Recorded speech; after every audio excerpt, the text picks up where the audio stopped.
இதுவரை ஒரு பெண்ணின் பாய் ஃப்ரெண்ட் வெளியூரிலோ அல்லது வெளிநாட்டிலோ இருந்துதான் கேள்விப்பட்டிருப்போம். ஆனால் கண்ணுக்கு தெரியாத விர்ச்சுவல் பாய் ஃப்ரெண்டுடன் ரிலேஷன்ஷிப்பில் பார்த்தது உண்டா? சீனாவில் கண்ணுக்கு தெரியாத ஜித்தனுடன் ரிலேஷன்ஷிப்பில் இருக்கும் 36 வயது பெண்ணை பற்றிதான் தற்போது பார்க்க போகிறோம்.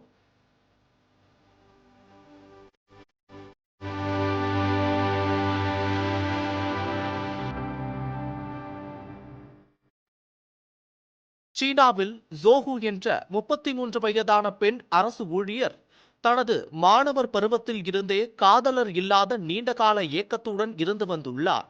ஆனால் இன்று அன்பை பரிமாறவும் உணர்ச்சிகளை வெளிப்படுத்தவும் ஒரு ஆணை தேர்ந்தெடுத்து 6 மாத காலமாக ரிலேஷன்ஷிப்பில் இருந்து வருகிறார்.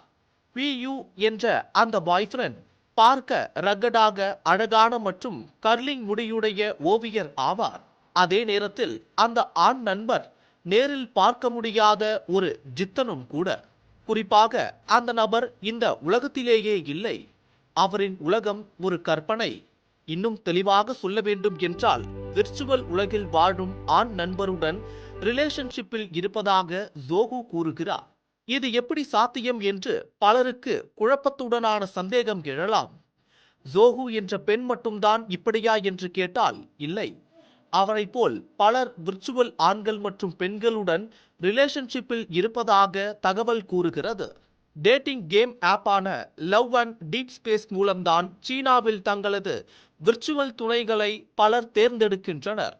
ஜோஹூ என்ற அந்த பெண் தினமும் இந்த கற்பனை கலந்த காதல் விளையாட்டில் பங்கேற்க ஒரு நாளில் 1 மணி நேரத்திற்கு 10,000 யுவான்களை அவர் செலவிடுகிறார்.